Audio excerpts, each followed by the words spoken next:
I go through frustration, anger, depression, all of these things to try to pull myself up every day, say today's going to be a good day. We're going to get through this, to go through that, roller coaster in a day. But think about the people that are living alone, that don't have, people to talk to and them around. So, people are going to be at different stages when we get back to the office, and it's going to be a phased approach because not everyone will be unlocked, at that time. So we just have to find different ways to engage.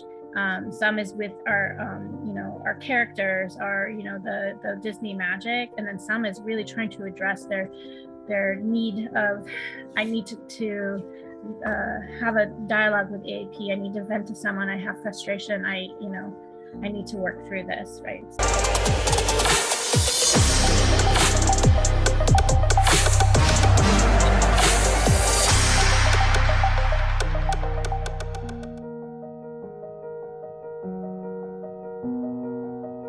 Hello, everyone, and welcome to another episode of the Finding Equilibrium show. I'm delighted to be here, delighted you're here, and delighted that my guest today is Teresa Hudzinski. Now, Teresa is the head of workforce management for Disney in Shanghai, and also the president of the IPWS, the International Professional Women's Society. So, and of course, you're based in Shanghai, and at the time of recording, you're going through quite a challenging lockdown period. So first of all, how are you coping with the current context that you find yourself in?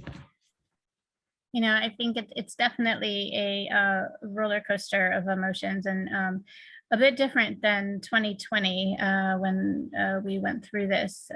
In 2020, when Shanghai experienced this, we had very few cases in that area, and we were able to shut down. And nobody really went out, everything was closed.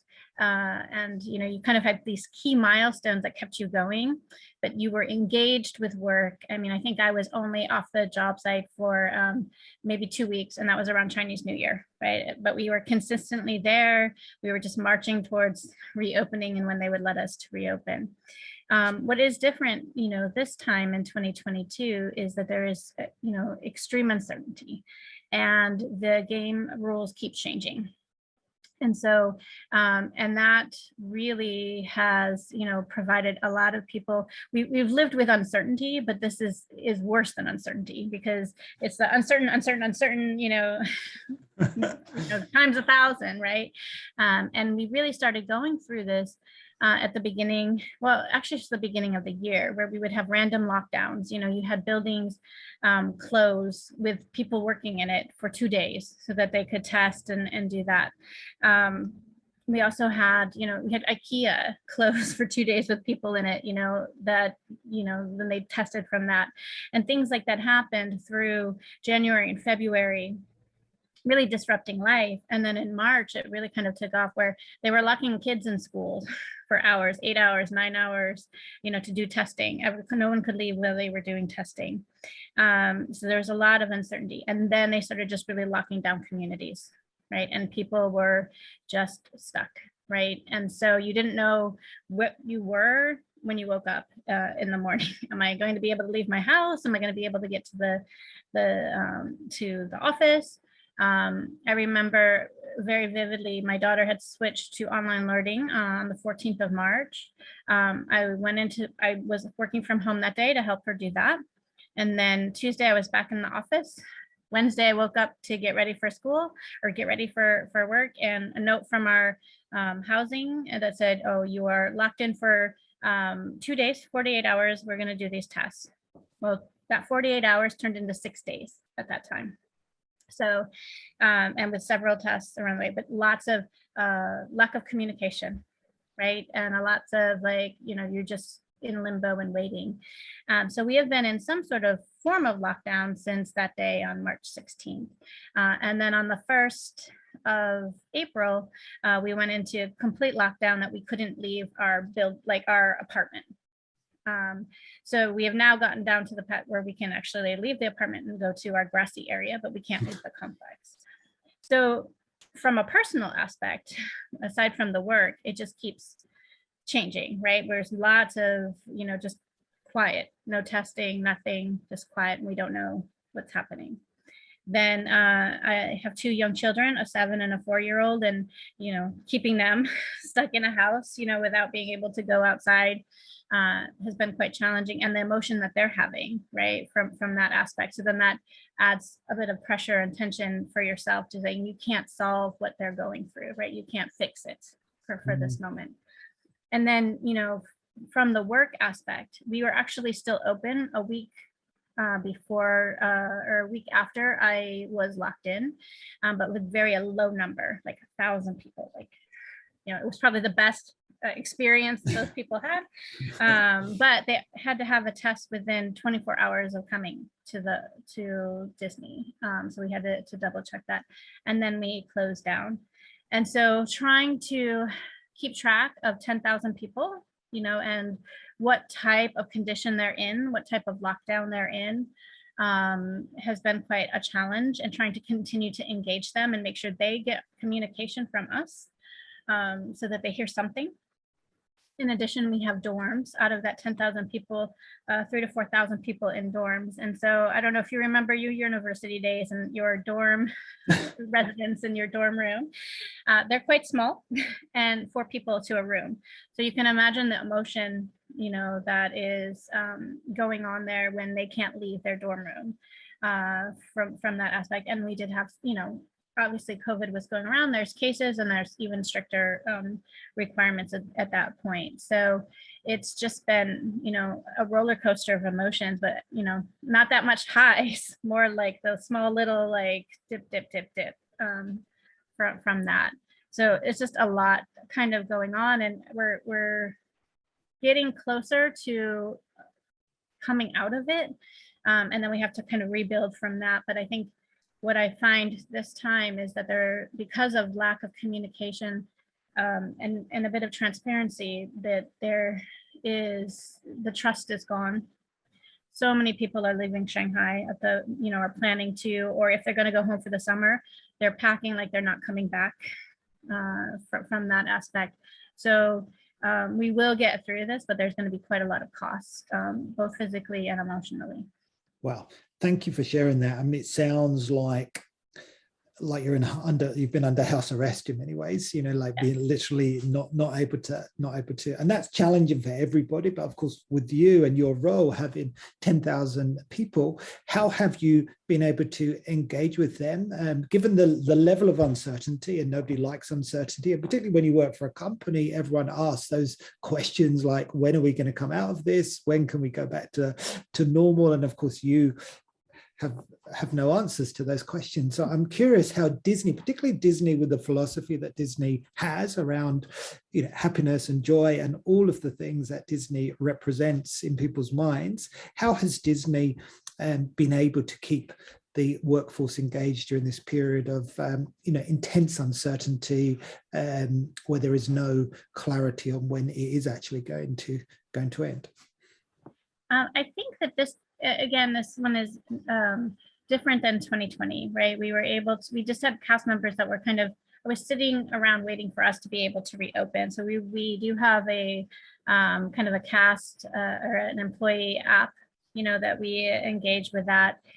We've done like a ton of sharing sessions, where, experts from, our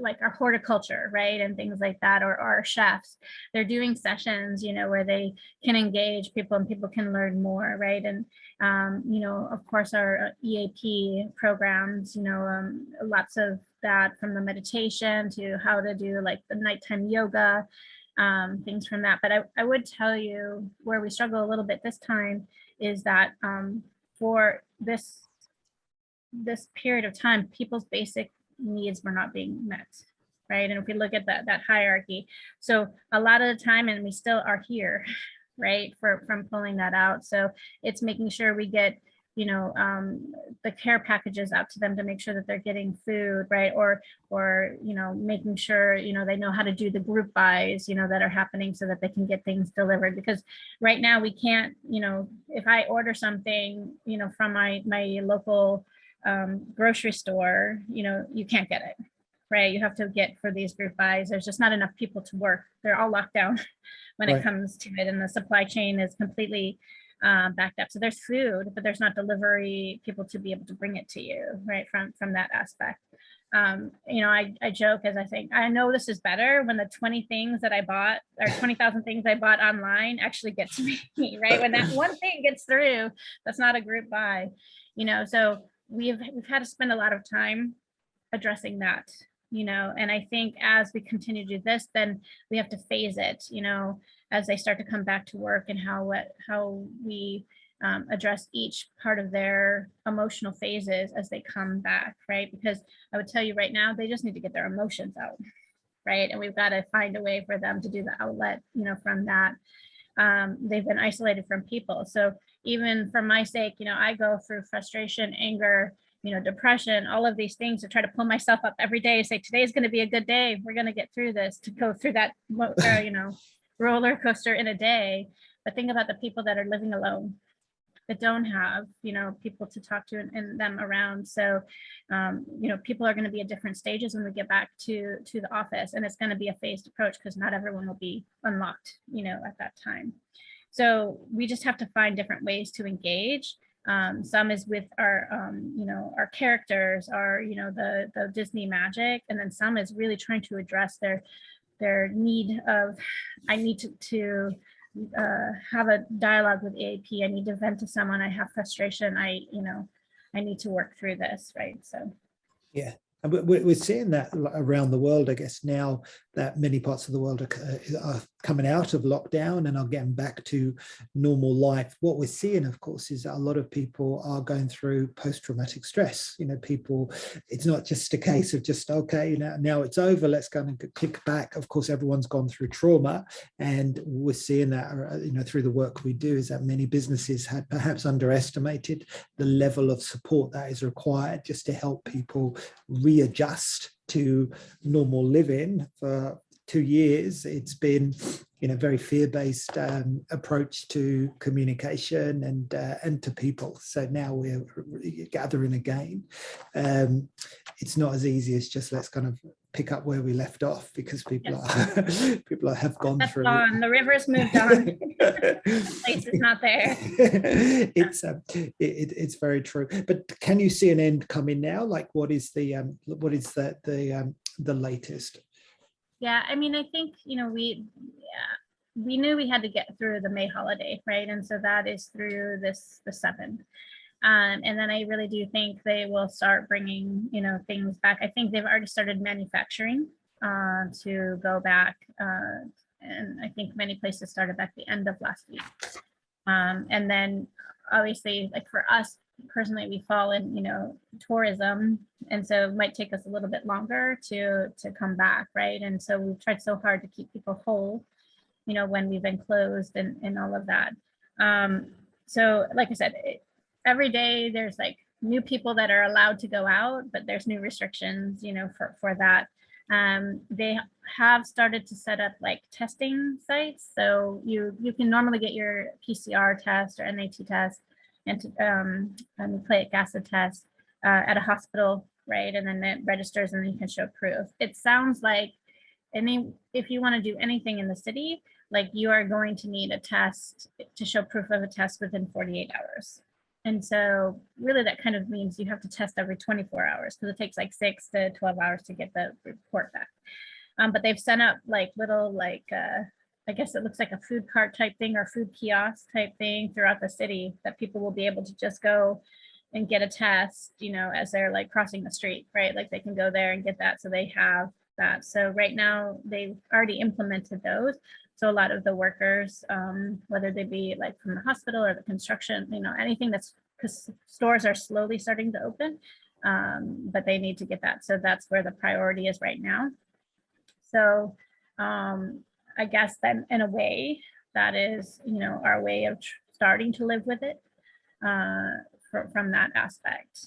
And I think really people are not afraid to get COVID here. I would tell you that they're afraid if they test positive and they're going to have to go to an isolation center, you know, so there's still that fear out there. So even though people will be able to move around, I don't know initially it will be slow because people will still be afraid to catch. Omicron is quite catchy, right? Like it's very contagious. We know that the whole world, the whole world has caught it. Yeah. Yes, exactly. Definitely, I think people will be slow to even though they want to rejoin, society in that aspect. So. Which is understandable. You mentioned those quarantine centers, and that's different. Like when I look around the world and we see like everyone's been in lockdown of one form, but it sounds like what you're experiencing is really, the toughest type of lockdown. I mean, it's the true lockdown, that you can't leave your house, and if you do test positive, you're actually taken away from your house and put in a quarantine center. And we hear this on the news, and sometimes you don't know what's true and what's not true, but that is a fact, that if you test positive, you are literally taken to a quarantine center. Yes, that is true. And I think, at the start of this, they're a bit hesitant with putting foreigners there and all of that, because there's not a lot of English, but they got to a point where they either got enough centers up and running so that they could put them there. So right now everyone has to go, not regardless if you're a foreigner or local. And I think that conditions have gotten a bit better from the first part, because obviously there was lots of backlash on it. So I would say anything you see really in the media is about 90 to 95% true. There's always going to be kind of a spin on this. And that's why some people are like, this is just not real, right? It's not real. What is going on? No, it is real. I promise you. From that aspect. And so so I know a few people that are in the centers right now, and it's just, if you are truly sick rather than asymptomatic, it's not conducive for healing. That's for sure. I had a few of my own team that actually went, and it's just like bright lights all the time. You're in a big room with, like, just think about a gymnasium with just little beds and dividers, from that aspect. Wow. It's not, if you are sick, it's not conducive to healing. It's the complete opposite. In fact, it sounds the complete opposite. Cool. Let's just take a step back now, because normally we start with a little bit of background in terms of your story and how you came to do the work you did. Because of the situation, we've kind of jumped through straight into the Shanghai. But I'd love to ask you, like, you have a big job, clearly you're living in Shanghai, you're not a local Shanghai person. So I'd love to understand a little bit more about your journey, how you came to be head of workforce for Disney Shanghai. Yeah, actually, I started at Disneyland in California in 1993, so that's going to date me a lot. But and I started as a frontline merchandise hostess, right, working in the gift shops, interacting with guests. Because to back it up a little further, I went to Disneyland when I was 10, on a trip. I grew up on the East Coast, and I was just like, I'm going to work here, right? And I started my job at Disney, and because I do. It sounds so silly when I say it sometimes, but I believe in Mickey Mouse. I believe in the power that of just the magic he has and the smile he can bring on faces, and that's so unifying, right? And so, and then I went into for just on a whim. I was looking for a way to make more money, because we got a premium for this, but I became a shift lead. And so basically what that is you take care of the daily operation for the merchandise or store operations. And I had a specific area of the park, and basically I managed their labor on the day, right? So I had, okay, here are all your resources for the day. And then people would call sick to me, and I moved people around. Attendance would go up or it would go down, and we would manage, to make sure that we were meeting within budget and all of that. So you work very closely with the leaders for that. And then you learn to build relationships with people. Not only were these people that I worked with on the floor, but so please come in. I'm so short. Can you come in for a 6-day, kind of barter back and forth, and you're able to help them out later. And so that's how I started, kind of in this workforce management world.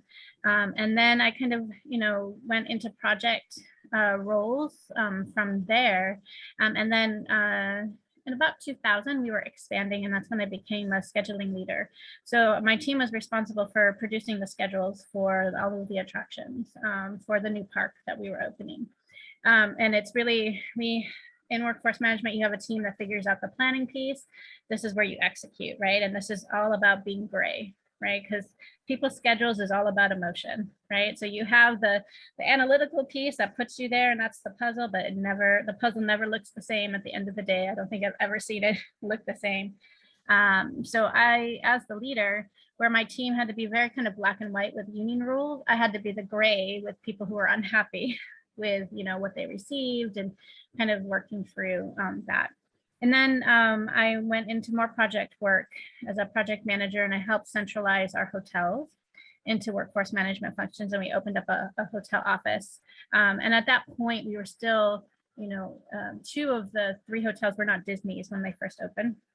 So they still had their own little practices. They were still doing pen and paper schedules. So it was my job to help move them onto the whole process. And so that was very unique for me. It was definitely about building relationships, because I realized I can't take what I know from a theme park and apply to a hotel. It is completely different style of service. It's a complete different cultures, from being over there. So it was learning really how to build that relationship and build the trust, right? Because they are very proud of their work, right? And they should be, because, that is both are so unique, and they just have a different touch to them. And then I was able to go help open, in that same kind of mindset, open Hong Kong Disneyland in 2005. So I was there for about 6.5 months, and it was a great experience. But again, you have to have that, build the relationships. You don't come in with an ego, right? You just think, I know best. You're going to do it my way, especially if it's in a complete different country. So it's really like, I knew I couldn't do anything from Disneyland or Walt Disney World in Florida. We really had to build the process unique to Hong Kong. And then I went back to the US, and I continue on the project work of a lot of different labor strategies, lots of retention, and trying to work through, why are people doing certain things from that aspect, and how can we help, stabilize them, right, and make them want to be able to stay. And then in 2008 or early 2009, I had the opportunity to go back to Hong Kong as a local hire to help them put in a time and attendance system and build that team. And so that's really started my journey back, in Asia in 2009, and I've been here ever since. So I was there 4.5 years, and I loved it. I love, I always have a special place in my heart for Hong Kong. But I did, feel like, okay, I can do more. I can make more of an impact. So when this opportunity came up, I was working a lot with people in the US that were doing benchmarking, and it made me very concerned, because they were definitely coming at it from a US perspective. I'm like, oh, that's not going to work. That's not going to work. I felt really, I'm like, and I told my boss, I'm really worried about this. She's like, okay, well, tell them you're interested in the job for up there. And so, I said, well, would they take someone that doesn't speak Mandarin? And she's like, well, let's just ask, and I've been with my SVP like ever since. It was very like, okay, we'll take you, right, from that aspect. So I came up here in spring of 2013 to really help build the organization and continue to move it forward. At that point, workforce management is huge right now around the world, and has been a bigger spotlight since 2020, right? Because people do need more of this analytics and a more like circle of excellence type approach, because we're all centralized here. It normally lives a little bit in HR, a little bit in finance, a little in operations, but we're all centralized for our theme parks. And it took a while. It took a lot of relationship building, right? Because what I found here more than any other site is that they really want to learn about Disney, but they want to do things exactly the way they do it. Right? The Disney magic, but I want to do it my way. So it was a lot of, conversations of like, why do I even need you? Why are you here? To, okay, this is Disney, and you can't do that way because it's against the law, right? Like type thing of how they would do in their practice in other places, right? And so, but that's been helpful, over, being with them from the start, because we grew together with that. And so that they do trust my opinion, and they know I'm not going to let them hurt themselves either way. I'm not going to let them have too many people. I'm not going to have them too less. And my filter is always, how can we, how can I balance out your competing priorities so you can meet what you need? And it's not just about the business, it's about the people part of it. Because if you think about the business, it's really going to hurt the people sometimes when you think about cost savings and all of that of, they can just work, 6 days for 3 months. They can't. And if you've been in Shanghai in the summer, Hong Kong in the summer, that is like awful, right? Not have these people work that for like 3 months straight. So having to balance that piece out. That's fine. So your actual job, just for people who are not familiar with workforce management, is to really what are the activities that you'll be doing? So you've got 10,000 people. So my team is, so I have a team of analysts and schedulers and payroll admin type people, and of course leaders. But they first work with the ops leaders to figure out what is their true need, what is the work. What do we have to accomplish today in this set amount of time, right? So what type of driver? So if I'm open 9 to 6, how many people do I need at any given point during the day? What positions, right? So we turn that into workload and we figure out how to meet that need, what type of people. So like, are they full-time? Are they interns? Are they part-time? Can we do it with a third party? We're trying to explore all those things and what's the most cost-effective approach as well. And then we work with finance to kind of develop the budget on that. But at that point, we hand it off to our recruitment partners in HR, and they try to find us the people of when we need them. So the number, the volume, and then the timing, because we can't just say, I need 100 people for this day, right? We have to kind of spread it out. We have to consider, okay, it takes 2 weeks to train and I want them fully trained by a peak season. So, they have to be here on this day, right? So in theory, if I'm going to be busy by July 1st, I really need these people here probably the second week of June so that they can be fully trained and at least have a week under their belts, from that aspect. So, and then you also have training capacity, how many people can you actually, what's the true number you can do in a week, and that with resource constraints and all of that. Once they're hired, we put them through the training, and then my team works with the operators to produce their weekly rosters and their schedules for that, and then working with them on any adjustments, to the forecast that might happen, and then it kind of goes to the day of, and the leaders deal with that, like the call 6 and all of that perspective.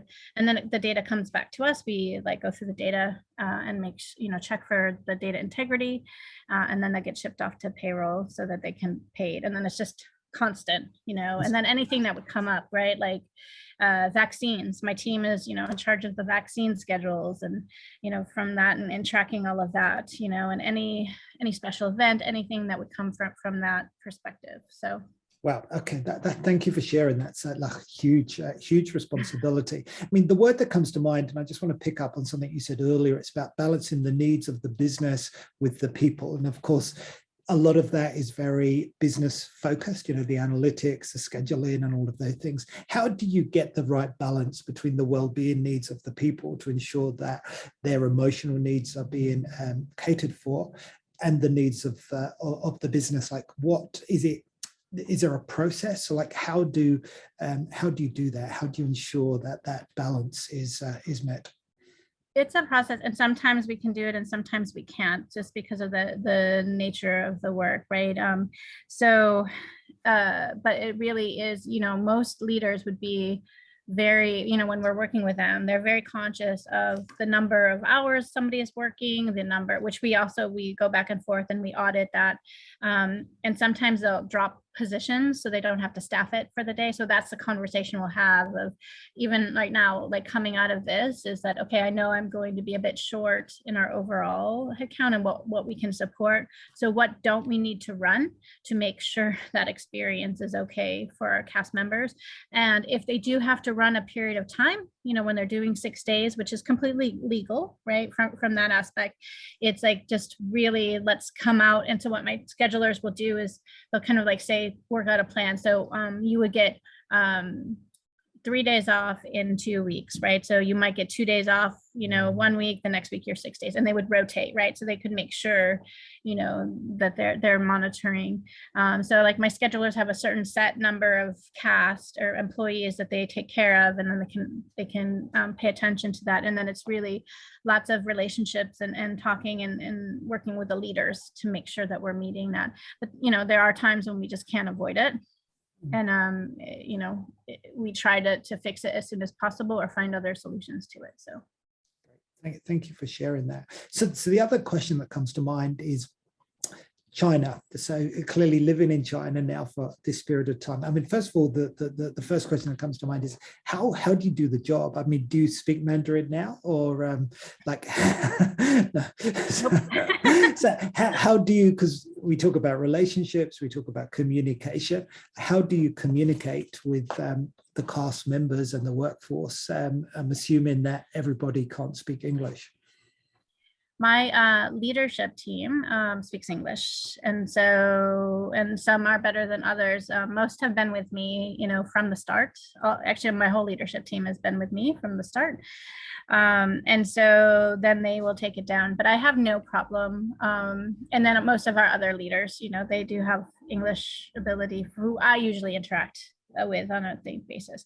But I would tell you, I have no problem with them to go back and forth in Chinese and then bring me into the conversation, when they need my opinion, or, after they've worked it out, right? And so, at any given time, it'll be like, oh, Teresa, can we switch, to Chinese? I'm like, it's fine, because I can tell that they've been kind of going back and forth, and someone might not, have it right away. So, and then usually, and this is where I feel very honored, is that they, one of the people will go back, okay, and then they answer back in English, right? So I can tell, here's, where they got into the conversation.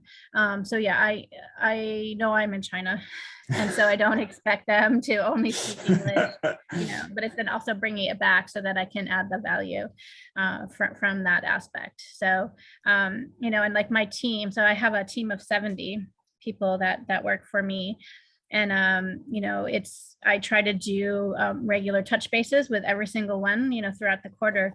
But I do find that I will send them the questions, so they prepare in advance. And some of them, I cannot ask them anything outside of the questions, because they sit and they rehearse, right? And they're so like, I'm like, okay, okay. There's no chit chat, they just want to kind of go for that, which I respect too, but it's so fascinating. So tell me, like, now you've lived in China, must be what, 12 years, 13 years? So yeah, between Hong Kong and here is like 13 years now. So how are you different? Like, what have you learned living in such a different part of the world with a very different lens? I'm curious to hear what you've learned. I think my lens just got stronger in the sense of being,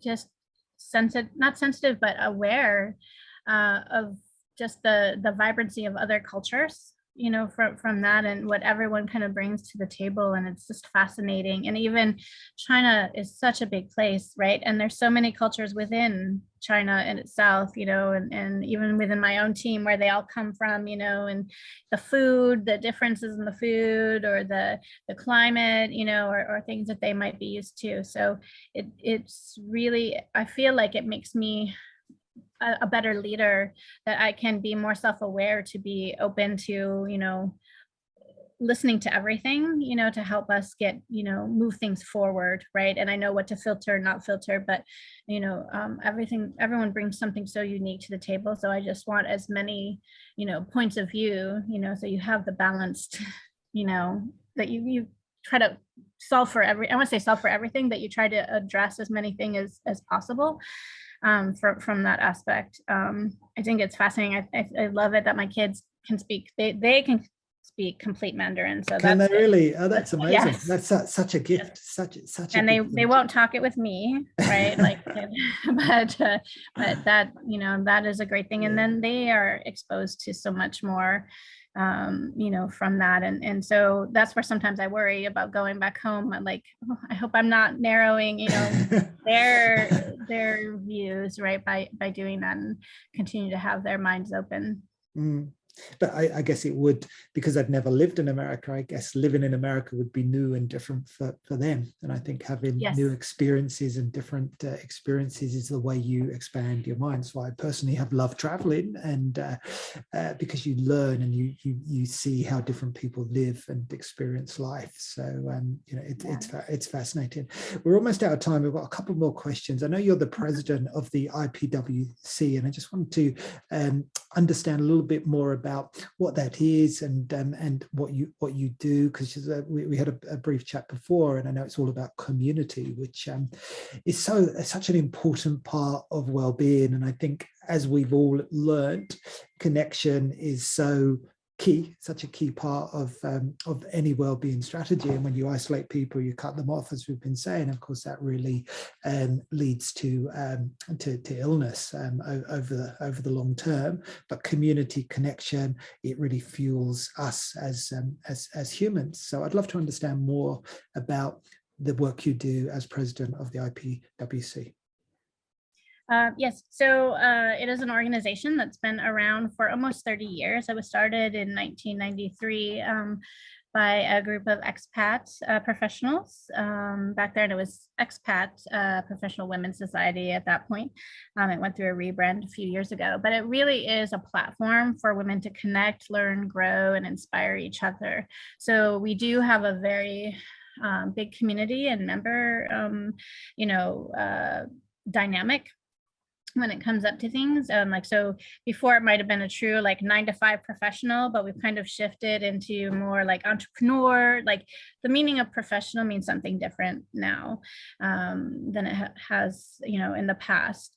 And then we have a lot of people that are returning to the workforce, maybe after raising their kids, or just, people that are making career changes, or people, local Chinese or Chinese-born citizens are coming back from living abroad, right? And so they need, they have had a different experience. So where's a place that they could go? So we know that we can't be everything to everybody, but we can provide the platform where they can connect to something that will provide them the need.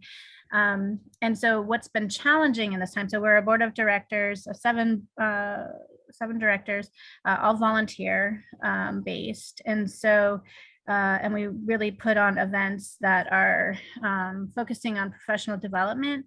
Although this year we've kind of put on more of like, okay, professional development. Well, let's think about personal development as well, because you need to be a whole person. Right. And so we can't just think, oh, we want to develop just the professional side, right? We want, the well-being, to be focused on as well. And so we usually do offline events and online events we're trying to transfer to. And what's been hard with this one is we usually do 1 to 2 events a month. And people can really kind of get together. Plus we run our WeChat communities and from that aspect.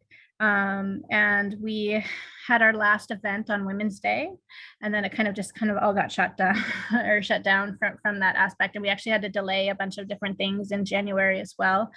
And so it's been, as the president quite, and our board is, what can we do to provide our community with what they need, right? And so going back to that basic need,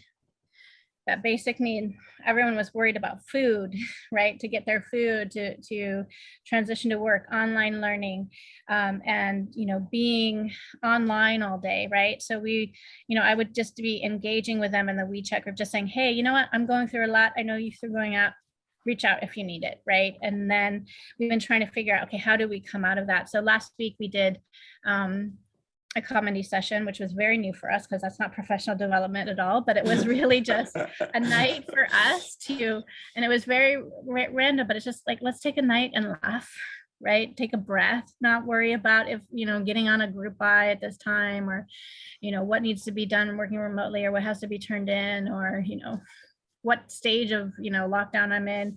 And I think it was really a great evening. And so now what we're doing is, okay, what do you need to prepare for reopening, right? What are those, key, more well-being things, right? To make sure that you're mentally fit to kind of go through this. And then we can transition back into professional.